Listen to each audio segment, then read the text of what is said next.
The Boston finisher, number 5 ranked Calvin Kattar, is a plus 200 underdog, minus 240 favorite. Is the number 8 ranked GIGA CHIKADZE, the Ninja, man. This is a dude who's been storming through the division. I disrespected the man in his last fight against Edson Barboza by saying Barboza would win that fight. And when you watched it the first time, it was surprising. When you rewatched it, it's like really surprising how Giga just put it on Barboza from start to finish. The second round was a good round for Barboza, but Giga was in control basically the whole fight. Now, we haven't seen Calvin Kattar fight in almost a year to the date, dog. Literally, almost a year since the Max Holloway fight where he got it put on 5 rounds, basically, of just nonstop getting beat up. However, this is Calvin Kattar that we're talking about, and this is not just because you lose to the people's champion in the featherweight division, right? Max Holloway does not mean that you're a bad fighter. Like, you cannot take a lot away from this man just because you lose to Max Holloway. And he didn't get finished either, which is that much more of an important task. Giga Chikadze has said it himself. He says, this is my biggest challenge in the UFC so far because Calvin Kattar he could take 500 punches in 5 rounds and still keep walking forward like a savage. So he was like, this is going to be tough. He's not just going to wilt. He's not going to lay down. However, I think he did saying that he's just going to smash Calvin Kattar, and it's going to be one of those. The question that I have for you, my man, is how much does the inactivity play a factor into this role? You haven't fought in a year. Giga's been very active. Calvin Kattar, on the other hand, you had to take that time to rest, let your brain heal, all that stuff. Do you think ring rust plays into a factor? If Dominic Cruz was here, he'd be like, oh, ring rust isn't real, da-da-da-da-da. But do you think that plays a factor? What do you think? I think it plays a factor. I definitely think ring rust plays a factor, and there's a thing to be said for staying active. But honestly, in Calvin Kattar's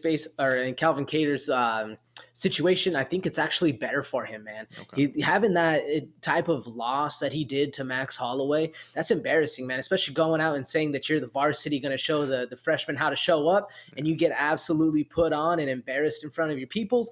Man, it's a hard thing. Not only physically, your face hurts, but your ego, man, it's hurting right there. And we all know, man, we love our ego. So, you got to recover from that. I think that's really where we're going to see Calvin Kattar shine. He can either take this really, really good, take that break really good and come back better than ever, or it's going to hurt him even more, and you're going to see an even worse Calvin Kattar. Once he's going to have that familiarity walking in, and last time he was there, he's like, damn, I got pieced up in here last time. Mm-hmm. All right, let's try this again. And, he's going to have a little bit of doubt.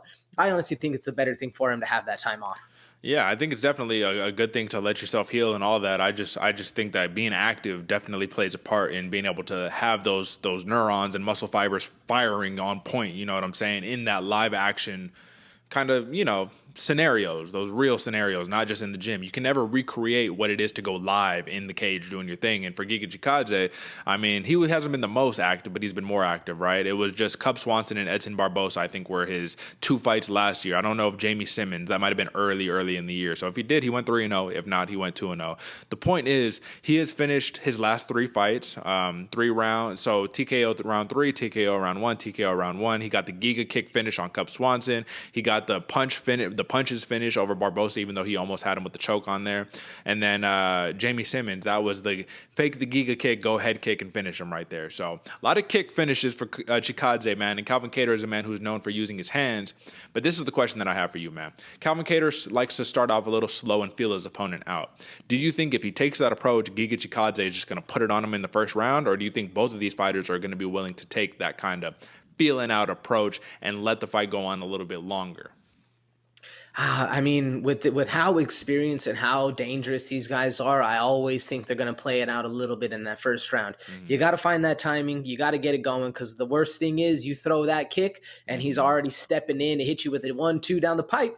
That's the one thing you don't want. But at the same point, you land an early one. You see him get tagged up a little bit, like how the Jamie Simmons fight went. Yeah. And you see like, oh, I already hurt this dude and we're 30 seconds in. I'm about to put it on him. So I can see it going both ways, but I always tend to lean a little bit more towards the fact that they're going to get that timing, get that rhythm. Because to me, this is a fight of distance. If you're able to be comfortable in the pocket, in hands range, it's going to be a little bit more towards Calvin Kattar. He has the better hands, in my opinion. But if it's a leg distance kind of thing, Giga all day. Well, so that was one of the points that I was going to say, is that Giga Chikadze, he likes to fight on the outside and utilize his speed to close the distance, right? Like, he'll hit you. So what's interesting is that, like, hit you, and then he'll bounce right back out. Like, he's not stuck in that pocket, right? But he like closes the distance so fast and then comes right back out to get back. So he goes between punching range and kicking range, but he's never like in that middle range, right? Where Calvin Kattar, he wants to be heavy on the front leg, in there throwing long combos at you real quick. That 1-2 is snapping, bro.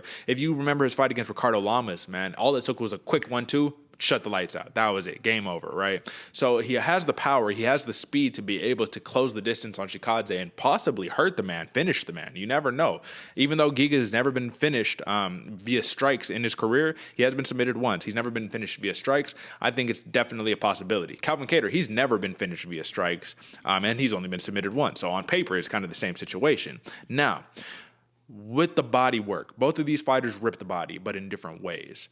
My question is, if a Calvin Kattar needs to be in the pocket to try to rip the body on a Giga Chikadze, man, do you think he's going to be able to be in that pocket safe, or Giga's going to have something for him? Just because Giga is very much, he's got that karate style, that karate background, right? But he's in or out. He's not really that dude who's like, I'm going to get in the pocket and we're going to trade and all that. I feel like if Calvin Kattar gets into the pocket, Giga Chikadze is going to try to move out, get back to distance, reset, do the thing. So being that crusher, being that take the fighter out of the flow state, the rhythm, can Calvin Kattar have some success here if he just decides to just fucking walk forward and say, I'm just going to crush this dude? What do you think? I mean, I like the sound of it, Derek. I would like to believe that's the case, Yeah. but all it takes is one quick step out to the side and then another blast right up to your liver, and you're really feeling it, and then that takes all the steam out of that forward momentum. I do think that Calvin Kattar could get that done. You know, he could stay on the front foot the entire time, keep the kicks going, keep the kicks hitting right about knee, mid, shin level, so that way you're not actually feeling it dig into you and snap into you. But that's hard, man. With a kicker like Giga, that is very, very hard to do. So how are leg kicks, like calf kicks, going to come into a factor in this fight, man? Calvin Kattar is so heavy on his lead leg, and I do believe that we saw it was either in it was one of these fights. It could have been the Lamas fight. It could have been the fight before the Lamas fight where he got pretty beat up in that calf, man, and people have taken advantage of it before. He does a good job of stepping out of range, though. Like, so he's not checking him, but he's just getting out of the way, which is one of the best ways to defend a calf kick, honestly. Just don't be there, right? But how much do you think this plays into a factor? Because Giga, what he does is he can say, I'm going to hit you with calf kick, calf kick, calf kick. I'm going to the Giga kick. I'm going to the liver. I'm going to the body. I'm going to the head. Like, he's hitting you in so many directions. You don't know where it's happening because he's just throwing so much. And Calvin Kattar, even though he'll throw some leg kicks himself, like I said, he's very boxing oriented in his approach. Unless we see a new approach, like when we saw Holloway come out against Kattar, it was just like, oh, what Holloway is this? This is just, or Brian Ortega 2.0, kind of same example, where it's just like, oh, this is a revamped fighter. Unless we see a revamped version of Calvin Kattar, you would have to think those are probably going to stay the same. So how much of a factor do you think these leg kicks are going to be over the course of 5 rounds?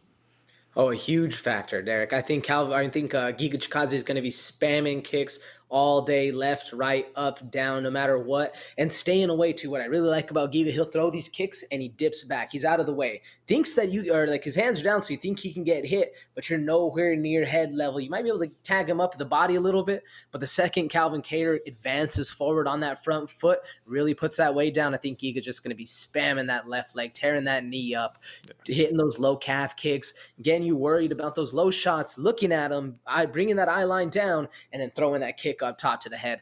I just think that's Giga's game plan all day. It's been working so well. I think he's going to be spamming that leg kick left and right, brother. Yeah, man, it's definitely going to be an interesting matchup, and I think that one of the biggest things that we need to take away from this one is that they also, in the back pocket of Giga Chikadze, is the grappling. We saw it against Edson Barbosa. He can go in there, try to get you, hit you with a Darce, hit you. He said he might hit him with the omoplata. He calls it a Giga Plata. You know what I mean? Like, it's like, okay, I don't know if Calvin Kattar is going to play jiu-jitsu like that with you. You know what I mean? But I do think that the strikes that Giga Chikadze throws off of the liver kick are very impressive because he throws the kick and he throws hands immediately. However, that leaves an opening to get caught by a Calvin Kattar who can say, I'll time the kick and I'll take one because we know he has the chin. So he'd be like, I'll eat one and I'll give one right back.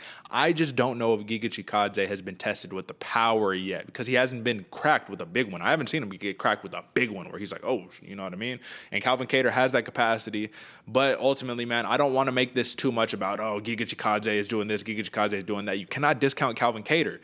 Giga wants the title shot, but he's fighting for number 5 right now. And Calvin Kattar has big wins against the Jeremy Stevens, where he knocked him out with the elbow, right? The win against Dan Ige, that was a decision win where Ige looked so beat up after that fight. Calvin Kattar hardly had a scratch on him, So that's to do that to Dan Ige is so impressive. Obviously, the loss against Zabit Magomed Sharapov, who... Where is this man now? Let's get Zabit back in the mix, please, man. I know he's dealing with some health issues, but come on, brother.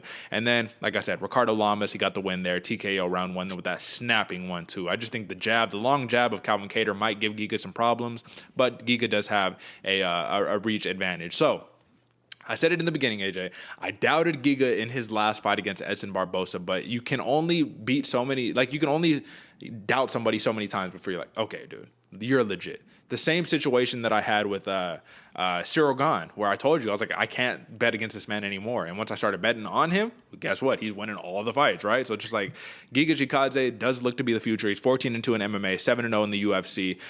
Listen, 5-0 in his last 5. He's on an absolute tear. And I think he's on, in total, he's on a 9-fight win streak or something like that. Something crazy. Ultimately, AJ, over and under and who you got, brother. Main event, this is the one that counts, man. This is heavy implications because the winner of this could potentially get a title shot in the near future for the against Volkanovski, or the winner of Volkanovski and Chan Sung Jung. So what do you think, brother? Who do you got? Man, I'm going with the over on this one again. It's still 2.5, correct? It's 2.5 rounds, yes, sir. Yeah, still going with the over. But the thing is, though, going back to the Zabit fight against that Calvin Kattar had, he might have lost that fight, but give him another 2 rounds and he was winning. I honestly think he was winning probably 2.5 in round 3, like both of those. So he's not out, man. Calvin Kattar can easily get this thing done. He has the absolute heart and grit of a champion. Yeah. I just think Giga's a little bit more fluid in the techniques. We're going to see some things coming, but don't get me wrong, man. Calvin Kattar can easily get this dub. Me personally, I'm going Giga by decision. I think it's going to be a long fight. I don't think Calvin Kattar, I just don't think he can get finished. Homeboy has that dummy thick head that just takes all the punishment unless Giga can fake one like he did to Jameis Simmons and come up top with it. Yeah, I don't think he's going to get finished. So I'm going Giga by decision. What about you, Derek? You know what, man? I'm going to go with Giga Chikadze on this one too. And listen, I don't want to be overzealous here, and if I have to eat some crow, I will definitely eat some crow, but I do think Giga Chikadze has the capacity to be able to finish a Calvin Kattar, especially when you come off of a fight where you took so many blows to your head, man. Your brain only has so much. The chin can only take so much. So I definitely think that this could be the fight where Giga Chikadze, he's just a master of setups and a master of traps and master of doing this to get you thinking about this and hitting you with something that you didn't even see coming. So I'm going Giga Chikadze, and I'm going to go over 2.5 rounds, but I'm going to see a TKO round 4 in this one, man. I think that he's going to take a Cyril Gane approach, take the war of attrition, get him tired, get him beat up, and then hit him with the one where he probably not going to be a knockout, but a TKO finish. You feel me? So that's what I will rock for Giga Chikadze there, over 2.5 rounds, man. It's going to be a fun one, man. This one has very, very high implications, and clearly this one you could put on a pay-per-view right here, man. Like, this is a fun fight. So